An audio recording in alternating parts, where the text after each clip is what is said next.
Hello, hello, hello, hello. This is Dr. Stephanie D. Barnes bringing you the word from SDB. There we go, get that straight. I am the CEO of C-Suite Women's Network, where I help women and a few good men to be the CEOs of their lives. And so it is my pleasure to bring you part 3 of the 5-part series. Are you showing up as Cardi B and expecting people to treat you like Michelle Obama? The power of personal branding on the woman CEO. So, of course, I hope that you have been able to catch the first 2. And if you have not, I'll do a quick recap. But I do want to invite you to invite your friends. Hey, Nisi. To join, because this is something that we need to really think about, and it is, what is our brand, and how are we showing up, and how should we be showing up? So I'm going to share some tips on how to do that so that you can be certain that the brand that you are promoting is the brand that you desire. So the topic itself, and I'm trying to get this glare off my glasses. I can't ever get it. So if I sit like this, but then that looks crazy, right? I look like I'm all hunched over. So anyway, I might have to take my glasses off because I don't like the glare on that. We got to be cute. That's part of the brand. So anyway, we're going to take the glasses off, and when I need to see, I'll put them back on. But anyway, so thank y'all so much for joining me on part 3 of the 5-part series. Are you showing up like Cardi B and expecting to be treated like Michelle Obama? The power of personal branding on the woman CEO. And just to recap, in session 1, or segment 1 rather, we asked the question of what is your brand? Do you know what it is? Are you deliberate about the brand that you are marketing? Because far too often we have a brand and we aren't aware of it because we're not thinking about it. We're not delivering. We're just kind of showing up how we show up, and then sometimes we are surprised when others don't receive us in the way that we would like to be received, and sometimes it is because we're not being conscious and deliberate about our marketing. The second segment focused on the question of, how do you define your brand? Kind of getting into what I will be getting to part 2 of tonight, and that is, the 3 major components to successfully developing and marketing your brand. The first is to define your brand, and that's what we talked about in segment 2. And tonight we'll get into the part 1, actually, of part 2. So part 1 will be handled in segment 3, and part 2 of this segment or this question will be handled in part 4. So anyway, broadcasting your campaign. How are you actually showing up? And again, being deliberate and conscious about that. So what I want to talk about tonight is, how do you show up as your brand? How can you be deliberate? And what are some things that you can do to begin to broadcast your campaign? Because, now with a marketing campaign for a brand, they're going to have the billboards, they're going to have the TV ads, the magazine ads, right? They're going to have all these different media for broadcasting their campaign. Well, you are not, at least I hope not, are not going to take out an ad on who you are, right? You're not going to use the media to broadcast your campaign. You broadcast your campaign by your actions, your behaviors and your actions, and how you show up, and the value you add to others. So what I want to talk about is, how do you market yourself once you decide what your brand is? Because remember, in segment 2, I asked the question of what is your one word? What is your one word to describe your brand? And for those of you who were on segment 2 and are joining me back for segment 3, if you've had a chance to think about your one word, put that in the feed. I'd love to know, what is your one word if you were to think about your brand that people would use for you as a person, your individual brand? What would that be? And as I shared, my brand is fabulous, right? I got it on. I had my T-shirt on with fabulous last night. Tonight I still got it on my necklace. I love my brand so much I put it on my necklace. But anyway, so if you know what your brand is and have had a chance to think about that, I'd love for you to share that in the feed. So just put that in the comments and tell me, what is your brand? So the thing that you need to think about is you market your brand by thinking, speaking, and acting like it. One of the things that I shared, right, Nisi is creative. Awesome, yes. And one of the things that I shared in segment 2 is that one way to figure out what your brand is by looking at your resume and picking out those actions that are valuable to others, the things that you do. You know, when you think about your personal brand as it shows up in the workplace and the marketplace. But whatever it is that you decide is your brand, it's important to think, speak, and act like your brand. So it all requires you to be conscious of it at all times. So, you know, I am aware of my brand, and I have become more so aware of my brand now that I have a business than when I was an individual. But I've always had a brand, and there came a point when I became more deliberate about ensuring that every time I showed up, that I showed up like the brand that I wanted people to see.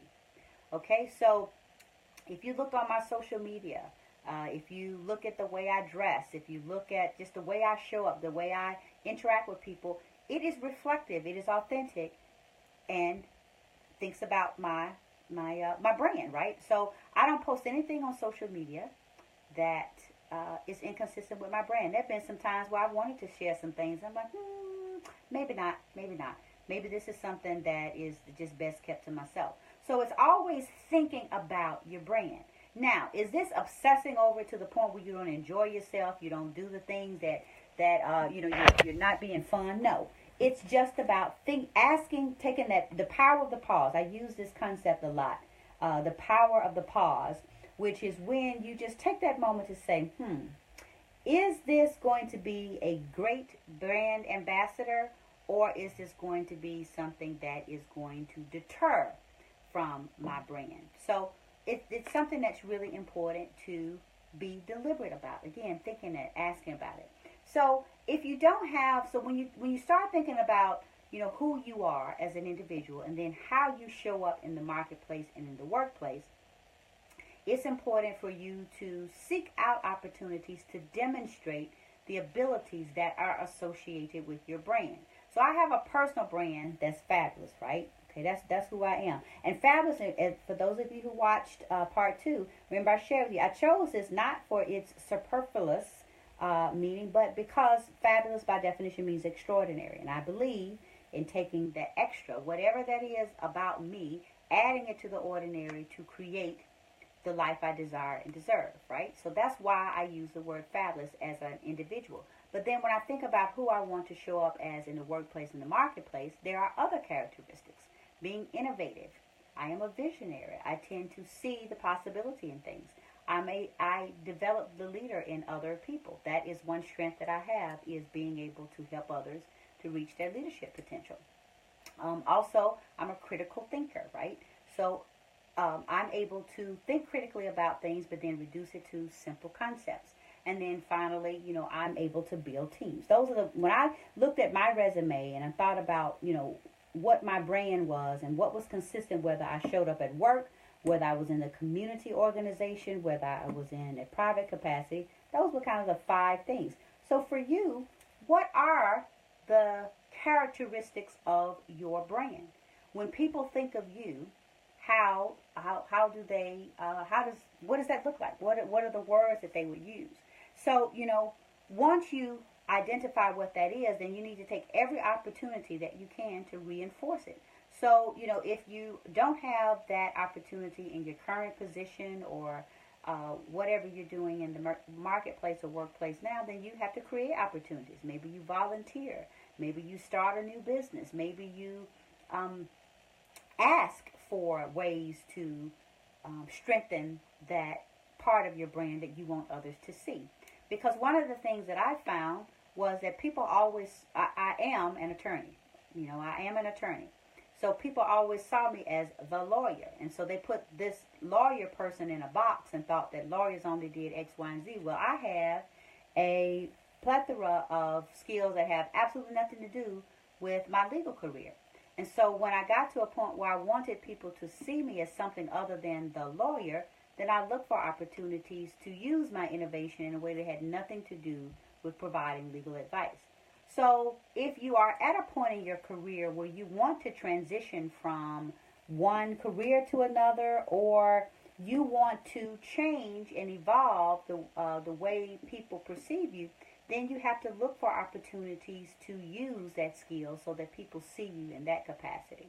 And this is really important as it relates to your evolution, because the brand that you had in high school, in college, 10 years ago, 5 years ago even, may be remarkably different than the brand that you have decided is appropriate for you now. So when you are trying to show others of your new brand, or of your maturation, or of your evolution, or of your transformation, then you have to take every opportunity that you can to actually show people your brand through your behaviors, your actions, and your activities. So the other way that you are able to reinforce your brand in the marketplace and in the workplace, to promote your campaign, if you will, is to attain a loyal following. And I want you to think about, what are some of your favorite brands? I mean, each of us have brands that we are loyal to. I love coffee. I love coffee, right? And, hey, Danita, I am very loyal to Starbucks, right? Are there coffee shops that serve coffee better than Starbucks? Probably so. Yeah, they are. Are there environments that are different? Yes. But I go to Starbucks because I know that regardless of which Starbucks I go to, my triple venti non-fat latte is going to taste the same. I mean, I'm not very adventurous when it comes to my coffee. I get the same thing. I'm not into that pumpkin spice latte and all that sweet stuff. So I get the same thing. And so I am loyal to Starbucks because it is consistent with what I want. I like the consistency. I like the taste. I know what I'm going to get. What I have found is when I go to other coffee shops, sometimes the espresso roast is a little different. Sometimes they do the lattes differently. So I want the same thing every time, so I'm loyal to that brand. So if someone asks me, where should we go for coffee? I'm going to say Starbucks, because I am loyal to that brand. And so that is something that's really important for you to have as an individual, and also as a business person, whether you are working in a company for someone else as an employee, or whether you own your own business. You have a brand. And the more value you add to others, the more you will attract those loyal followers, those loyal supporters who will be loyal to your brand. And whenever your industry, who's the best, as I see, I was trying to look at some of the careers that I know you have on there, but when they think of, who's the best interior designer, right? And if you're an interior designer, you want your name to come to the top of the list, because they know your brand, they know the value you add, and they are willing to recommend you. So in order to get the loyal following, it's not a matter of going up and saying to somebody, hey, will you broadcast my campaign for me? Hey, will you put in a good word for me? Hey, will you be my loyal follower? No, it's all about showing up in a way where they see the value, they benefit from the value, and they are then advocates for you, champions for you, and they are willing to tell others that, hey, if you want X, you go to this person. So, who would you say, or for those of you who are on, would you say that at this point in your career or in your business that you've been deliberate about not necessarily asking for the loyal followers, but are you doing things that attract the loyal followers? And is it something that is deliberate, or now that you're thinking about it, like, oh, okay, yeah, I do have that? Because that's something that's really important. So let me know your thoughts on ways that you have been able to gain your loyal following. So put that in the feed and give me some feedback around, what it is that you're doing to attract your loyal following. Because, the most effective marketing strategy is word of mouth, right? Because people will believe what other people say about you before they believe it from your lips, right? So if you're going around saying, "Hey, I'm this, I'm that," they'll listen to you. But when someone else affirms that, then there is belief in what it is that you've said. So that's something that's really important. So you get your loyal following by adding value, by providing helpful service.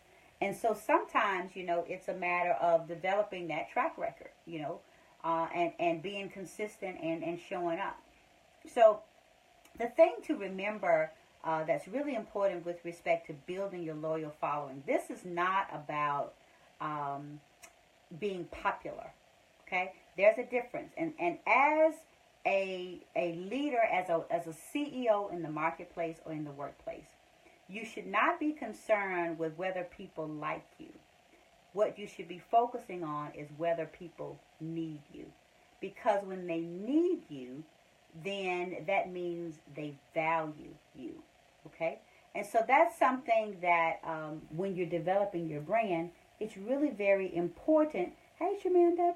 It's really very important to ensure that you are the person that people need at the table rather than the person that people like, okay? Because people can like you all day long, but if you're not adding value to them, then you are not as likely to have that loyal following, okay? Because at the end of the day, particularly in the marketplace and in the workplace, it's all about the value that you bring to the table. So if you want your seat at the table, then you have to be sure that you are adding something valuable. So that's pretty much all I have on this segment of broadcasting your campaign. I can't talk, it's late. Broadcasting your campaign. Once you decide what your brand is, thank you, Cookie. Once you decide what your brand is, once you decide how you want others to see you, it's very important to be deliberate and ensure that every time you show up consistent with your brand. So if, and I'll just kind of give my example again. One of the things that I believe is a part of my brand is innovation. Well, I can't say that I'm innovative and then every time I'm in an environment, I'm shutting people down and saying, well, that's not the way we do it, or that's not going to work, or I approach things with a closed mind. That's inconsistent with my brand. So again, I just kind of give you that as an example of really thinking about, making sure that if something is your brand, that every time you have the opportunity to show up, you show up fully in that context, and you reinforce it and you live it and you breathe it. So that, like I say, put it on a chain, but seriously, it's really very important for it to become synonymous with you.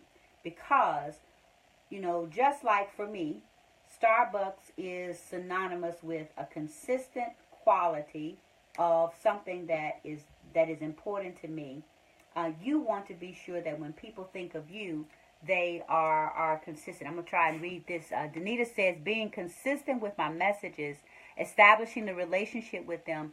I launch May of next year. So is this the only way I can bring awareness? Is that okay? And I hope I am following your message. So you're asking, being consistent with your messages, establishing relationships. It is really important to and I think kind of the gist of your question is centered around, being able to, get your word out there before you're able to actually launch your product. And, it is important for people to become aware of who you are and get to see you over a period of time. Because, just like with anything else, like with relationships, businesses are a relationship at the end of it, right? So if people only see you in a certain context and they've not had a chance to really see how you show up in different situations, they have not had a chance to develop um, familiarity with who you are, then when you do launch something, they may be slower to react. But if over time they've heard the consistent message, every time Danita shows up, here's what she talks about, here's who she's known for. Oh, yeah, that's the lady that talks about X. Then, they have begun to associate a brand with you. Let's see. What does it say? Quality and consistency over time results in loyalty. Exactly. And I love that. Look, she put the formulas in there.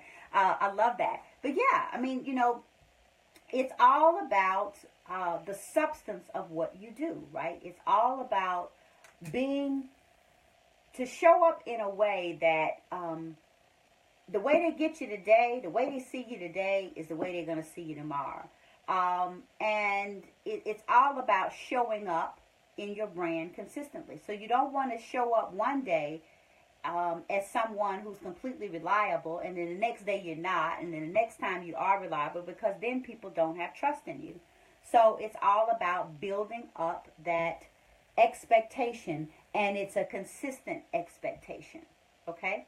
Now tomorrow, or rather the next segment, I'm going to talk about things you do, how not to F up your brand, okay? Because there are things that if you are not conscious about, you will ruin your brand. So we're going to talk about some of the things and really think about it from the flip side of being deliberate in broadcasting your brand to the unconscious sabotage that we have for our brands. So I thank you so much for joining. And I hope that if you've not had a chance to see the previous two segments, that you go back to my page and look at the first day 1 and day 2, so that you can get the full breadth of this topic. And I hope that you do begin to think more deliberately about who you are and who others see you as, because that's what branding is all about. And I'll just close out with just explaining again why I came up with the name. You're showing if it's Cardi B and expecting people to treat you like Michelle Obama. Each of those women have their own markets. They have their own brands. Cardi B is a hip-hop artist, and so there are lots of things that as a hip-hop artist are consistent with her brand that she can get away with, because that's acceptable for the industry that she's in. However, Cardi B shows up at the White House talking about I'm the first lady of the United States. People are going to be like, no. Is it because she's good or bad? That's not the point. The point is that brand is inconsistent with the expectation. So what I want you to do as a CEO is to be sure that the brand you promote, the brand you show up as, is consistent with the expectation that you desire. Because regardless of what, well, it is important to recognize that regardless of what you think about you and what your brand is, what people see is going to ultimately be the brand that you have. And so it's important to be deliberate in that. So on tomorrow, Day 4, I am going to talk about how not to F up your brand, so that you are aware of the things that you do that cause sabotage to your brand. Some of them are conscious, some of them are unconscious, but again, it is important to be aware of things that you can do, and not only that you do, but your environment, because there are lots of things that influence your brand and what people expect of you. So thank you so much for joining me. I am Dr. Stephanie D. Barnes, CEO of C-Suite Women's Network. I help women and a few good men to be the CEOs of their lives. And being the CEO of your life means that you are making the decisions to create the life you desire and deserve. So I look forward to connecting with you during segment 4 of the 5-part series, Are You Showing Up as Cardi B and Expecting People to Treat You Like Michelle Obama? The Power of Personal Branding for the Woman CEO. So thank y'all so much for joining. It has been my pleasure, and I look forward to connecting with you during the next segment. So be sure that you catch me. And of course, if you have not already, you can subscribe to where you'll get the notices of when I come on. I try to come on around the same time each night, but sometimes that don't work out because y'all know how life goes. But I'm trying to be consistent, right? Okay, well, thank y'all so much. I love the hearts. I love the interaction. And I look forward to hearing about how you are developing your brand. So thank you so much, and y'all have a good night.